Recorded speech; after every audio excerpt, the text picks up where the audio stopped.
আসসালামু আলাইকুম, সবাই কেমন আছেন? আশা করি ভালো আছেন। তো আমি আল্লাহর রহমতে আপনাদের দোয়া ও ভালোবাসায় অনেক ভালো আছি।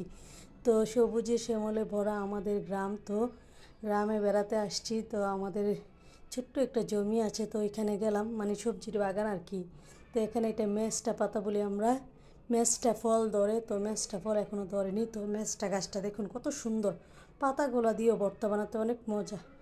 তো এখানে কাঁচামরিচের বাগান করেছিল, অনেক সুন্দর বাগান করেছিল। তো এখানে গ্রামের মানুষের আবার অনেকের মুখ লেগে যায়, তো এটা নজর লেগে গেছে আর কি। কাঁচামরিচ গাছগুলো দেখুন না কী অবস্থা হয়ে গেছে, এত সুন্দর ছিল গাছগুলো আর এত কাঁচামরিচ ধরতো।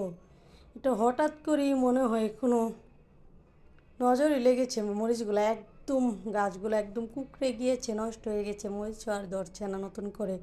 দেখুন কি অবস্থা হয়ে গেছে, রাগে কেটে ফেলেছে কতগুলা গাছ। তো এদিকে একটা জাম গাছ দেখুন, ছোটো জাম, এটাকে আমরা ছোটো জাম বলি। তো এটা একদম ভরে ধরে আছে। তো এদিকে একটা ডেওয়া গাছ, এটাকে আপনারা কে কী নামে রাখেন জানি না। তো এখান থেকে অনেকগুলো ডেওয়া পেরে নিয়েছিলাম পাকা পাকা দেখে। ডেওয়া ফলটা অনেক টক টক মিষ্টি, কাঁচা থাকতে টক, পাকলে অনেক মিষ্টি হয়। তো কাঁচাটা দিয়ে আমরা টক রান্না করে খাই ছোটো মাছ দিয়ে, আবার পাকাটা দিয়ে আমরা একটু ভর্তা বানিয়ে খাই, পোড়ামরিচ লবণ এগুলো দিয়ে। তো এখান থেকে তিন চারটা কাঁচা পাকা দেওয়া পেরে নিয়েছিলাম, নিয়ে ভর্তা বানিয়ে খেয়েছি। এদিক দিয়ে মিষ্টি কুমড়া শাক লাগিয়েছিল, তো এখান থেকে কয়েকটা শাকও তুলে নিয়েছিলাম, নিয়ে তো রান্না করার জন্য নিয়ে আসছি। তো তো এদিকে ঢেঁড়স গাছ দেখুন, মাসাল্লাহ ঢেঁড়স অনেক ধরে আছে। তো এখন সব গাছ মোটামুটি গুটিয়ে নিয়েছে, কিছু কিছু সবজি গাছ আছে আর কি। তো এগুলাতে অল্প অল্প সবজি ধরে আসছিল।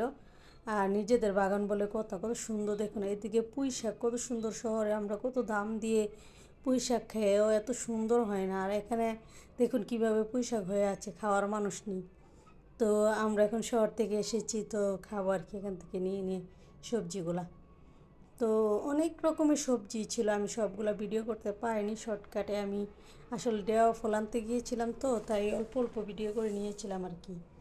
তো দেখুন কত সুন্দর, এই যে এদিক দিয়ে বাদাম গাছ, বাদাম উঠিয়ে ফেলেছে, তবুও কিছু কিছু শিকড় ছিল বা বাদাম ছিল, এগুলো থেকে আবার গাছ হয়ে গেছে। তো এদিক থেকে আমি মিষ্টি কুমড়া শাকগুলো কিছুটা কেটে নিয়েছিলাম।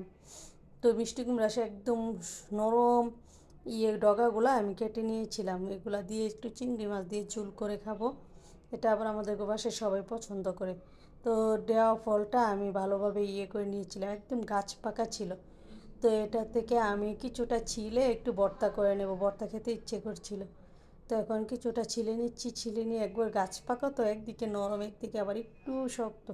তো নরম অংশটা থেকে আমি কিছুটা তুলে নিচ্ছিলাম, নিয়ে তো এখন আমি ভর্তা করে নেব। তো এই তো আমি নিয়ে নিচ্ছি পাকা পাকা জায়গাগুলো নিয়ে। এখন আমি মরিচ পুরা দিয়ে নেব, 4-5টা মরিচ পুড়ে নেব। এই মরিচটা দিয়ে খেতে খুব ভালো লাগে। তো আমি এখানে 2টা মরিচ নিয়েছি, কারণ অল্প করে ডেয়া ফল নিয়েছি, তো তাই মরিচ 2টা নিয়েছি। মরিচগুলো খুব ঝাল ছিল, তো পুড়ে নিয়েছি, নিয়ে মরিচগুলো একদম ভেঙে ভেঙে নিয়েছিলাম, নিয়ে দিয়ে দিলাম পরিমাণ মতো লবণ।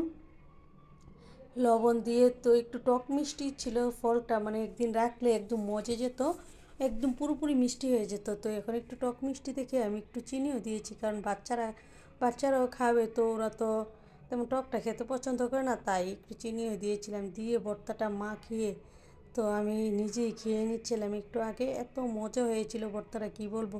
তো সবাই ভালো থাকবেন, আল্লাহ হাফেজ, আসসালামু আলাইকুম।